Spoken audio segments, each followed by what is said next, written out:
Hey, did you know that Missouri's first state capitol was on the second floor of an old general store? Well, if you want to know more about it, come on this adventure with us today as we celebrate Missouri, learn some history, and eat some cake.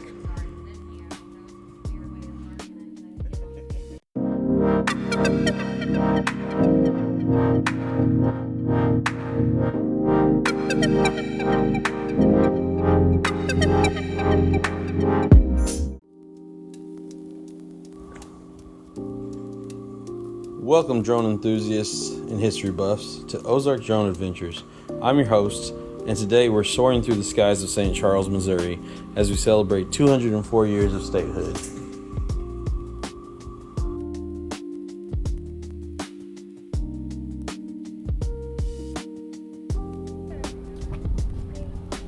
Alright, let's go in here, guys. That's right, St. Charles was the first state capital of Missouri. From 1821 to 1826, this charming city played a pivotal role in shaping the Show Me State. Imagine the hustle and bustle, the debates, and the decisions that took place right here, defining the future of a brand new state. This is the Peck Brothers residency. The Peck Brothers, Rulof and Charles, came here from Vermont in 1880. They built the Center Carter's Row House. Then from 1821 to 1826, they rented the rooms upstairs to our government. So we're actually under the room the Senate met in. And so they met here from 1821 to 1826, when they then moved on to the city of Jefferson because it was finally built. So today being Statehood Day, we have our museum open. Normally, there's $5 charge. Everything is open today. So the stairs over there will take you upstairs. Like I said, we're under the Senate right now. The House of Representatives is up there, and the governor's office. Next door is the Peck Brothers store, where you can learn about fur trading and what was going on. And then this was residency, so we'd like to talk about family life here, what things were like at that time. Living here, so Awesome. Things like having the buffalo hide on your bed and bear skins under your bed. This isn't just one building, but a complex of 4 interconnected brick structures. Back in the 1820s, the first floor housed businesses and residents like this one, for example. The Peck brothers operated a general store from the first floor of this building.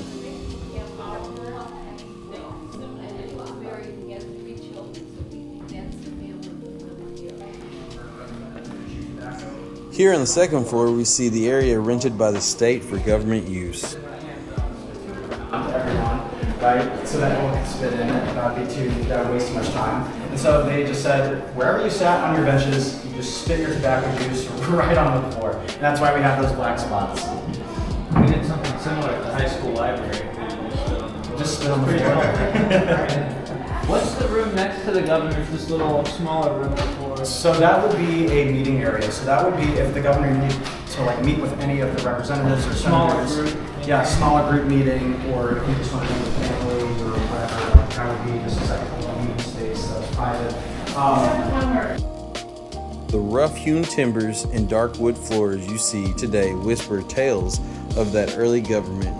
The site has been meticulously restored to look as it did when Missouri was a fledgling state, giving visitors a true sense of stepping back in time.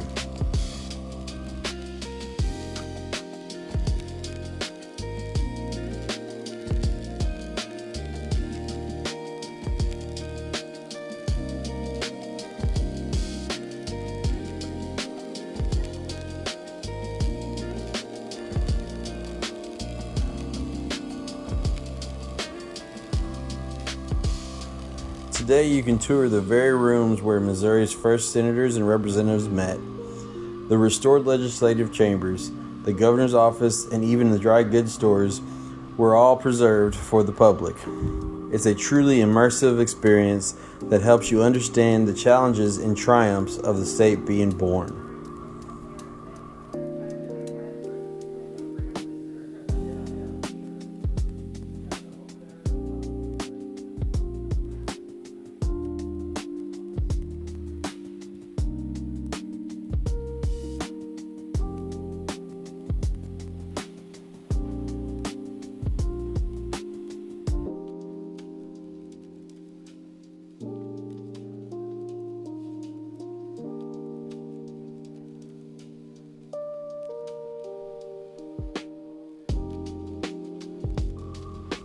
Think about that for a moment. Missouri's first lawmakers were crafting new state constitution and debating critical issues like slavery and states' rights, all while a dry goods store was running on the floor below.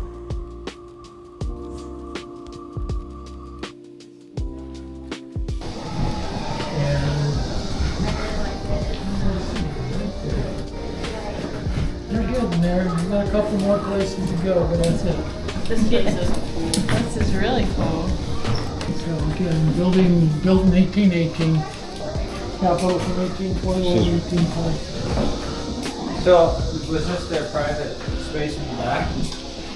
Private space is the residence. Well, yeah, but this would have been their land, or? Well, this is what the original property bought by the state of Missouri in 1960. They had a bigger The land. Peck brothers, well, there's a bigger, one of the major difference is when this worked.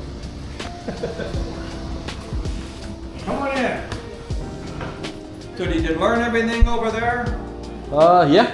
Learned a lot. Okay, now I'm gonna tell you the truth because he lies a lot. Here, let me put this, I'm not even supposed to be open, so I'm not on here, so I was gonna make a wood shop over here. Oh, that's cool. Circle it, and then that way, you Hey, don't touch anything. yeah, that's your, Don't you touch can't anything. touch it. Come over here, bud. This is a wood shop. This was built in 1819. A guy named Chauncey Shepard was a carpenter. So back in the day, you didn't have Target or Walmart or IKEA. You went to me, or Chauncey actually. So first thing you do, you get your saw out. Just as you see that blade, sometimes it might get, you would have to replace it. With this up here, you loosen it, and you can change the blade. Oh, that's cool. Then you do this, and it tightens it up again. Then that's how you would. There's your saw. Yeah. Then you get a piece of wood here. I can't work with the bark on it, so I put it in my alligator clamp. And I cut myself in half.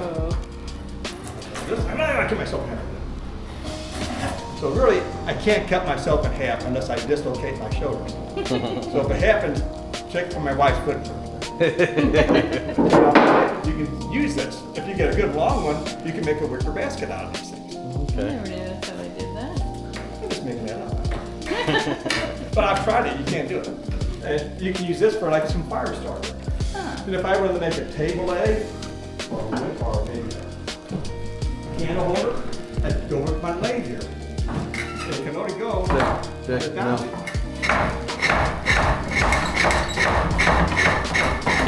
You can see how that's all attached all the way around. Yeah. So I've seen it before, they go out in the backyard. If you don't need this whole thing, you tie this to the limb of a tree. And they would do the same thing. Then they came up with this baby. Now we're cooking now. Here we go.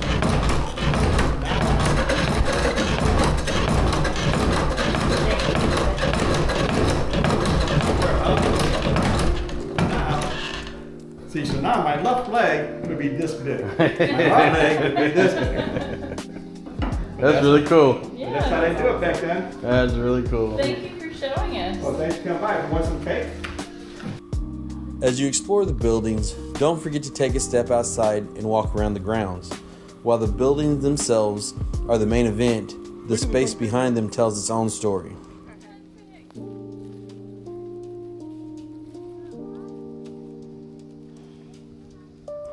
Back in the 1820s, the area behind the first state capitol was a bustling, functional place. It wasn't just an empty lot, it contained stables, gardens, outbuildings like kitchens and toilets. The Peck brothers and other residents would have used these areas on a daily living. And the passageways that ran through the buildings were used as trade routes to and from the Missouri River.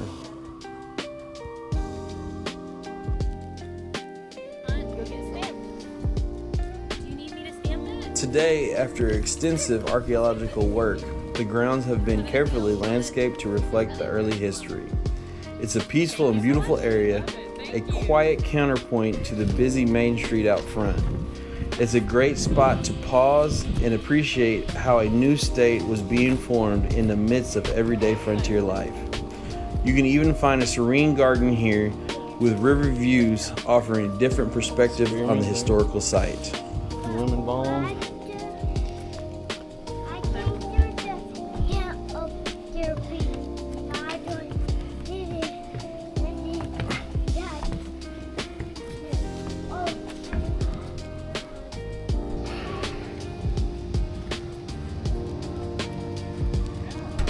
Right next to the main buildings is the First Missouri State Capitol Visitor Center. It is the perfect place to start your visit. Inside, you'll find free exhibits that offer a deeper dive into Missouri's early government and the daily life of people who lived and worked here.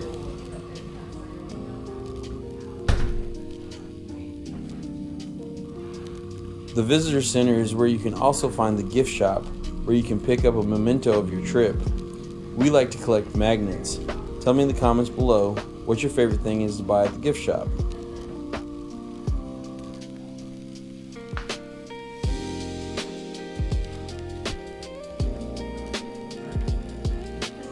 You can also watch an informative video that sets the scene for your tour. While admission to the Visitor Center and its exhibits is free, there is a small fee for the guided tours of the historic buildings. Trust me, it's worth it to walk the same floors and see the same rooms where Missouri's first laws were made.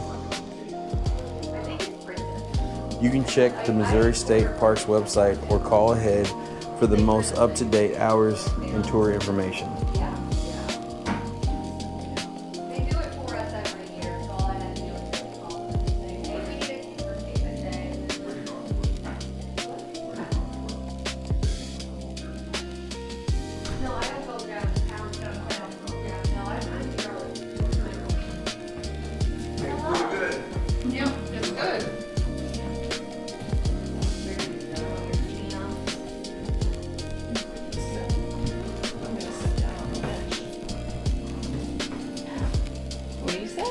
You already saw the heirloom garden, didn't you? That was his weird way of marking it because I didn't give him a stamp. So what kind of prize do you want? We got lots of options. We got keychains, train.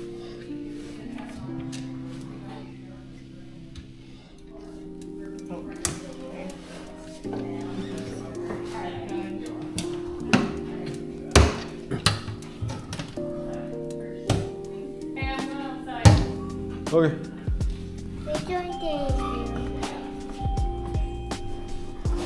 Alright, put this hat on, Jackie. Look at me. Look at me. Give me a piece of.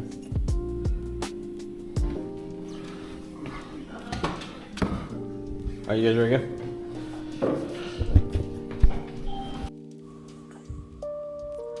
Now let's talk about the real gem right here in St. Charles, Frontier Park. This park isn't just a beautiful spot for a walk or a bike ride. It's a living testament to St. Charles' frontier spirit.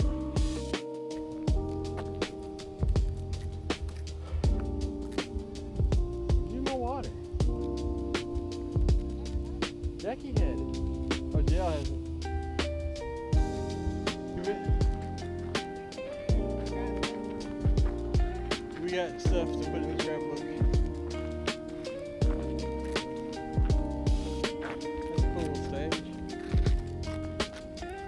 I have until 3 o'clock to fly my drone. Nestled along the Missouri River, Frontier Park has seen it all. Imagine the early pioneers, traders, and explorers who passed through this very spot.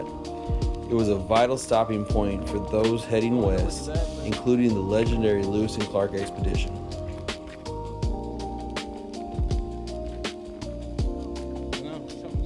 Something's on fire.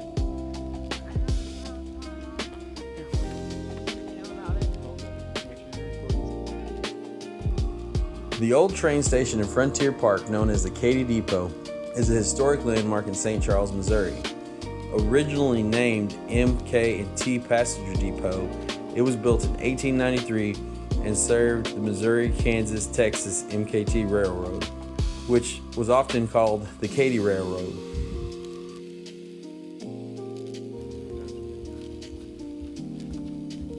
This line played a crucial role in the industrial development of St. Charles by facilitating the transport of goods and people.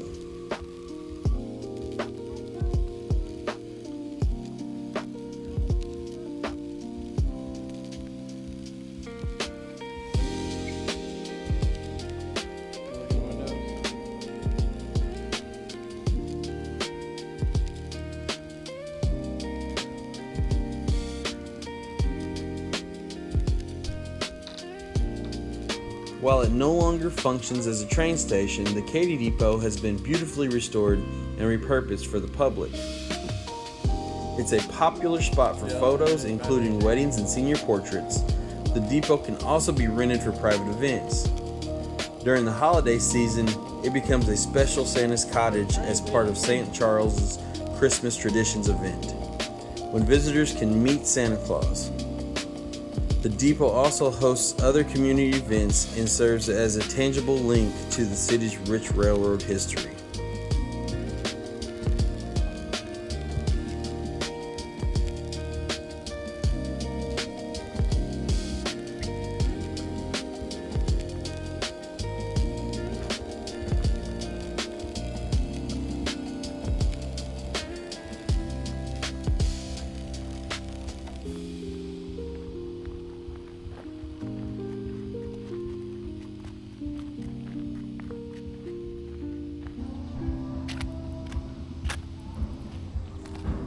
The park is also home to the Lewis and Clark Boathouse and Museum, a must visit for anyone interested in their epic journey.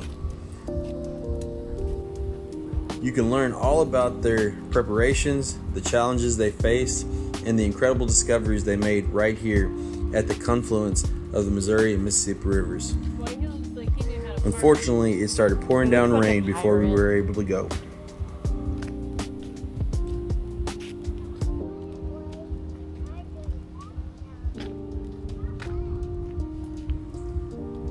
Frontier Park is also a gateway to the famous Katy Trail, one of the longest rails to trails project in the country.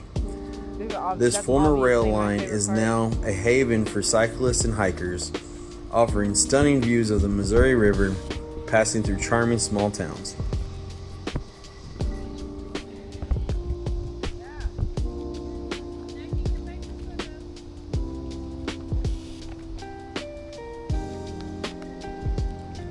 So whether you're a history enthusiast, an outdoor adventurer, or just looking for a beautiful place to explore, St. Charles, Missouri has something for everyone. From its days as the first state capital to its vibrant present, the city truly captures the essence of Missouri.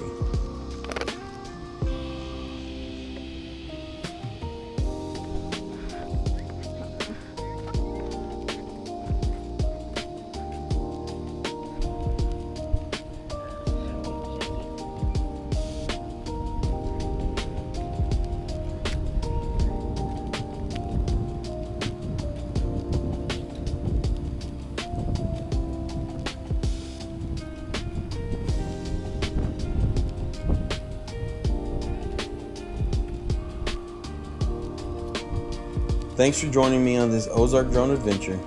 Don't forget to like this video, subscribe to our channel for more aerial explorations, and let me know in the comments if you've ever visited St. Charles or explored the Katy Trail. Until next time, keep those drones flying and those adventures coming.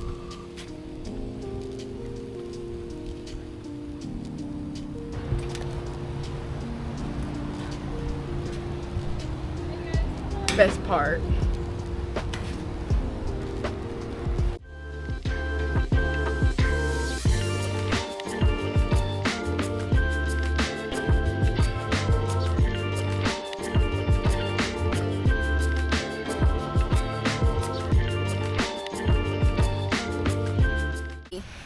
Are you the jean jacket monster? No. Are you sure? No. Say hi. Hi. Say bye. Bye. Wait.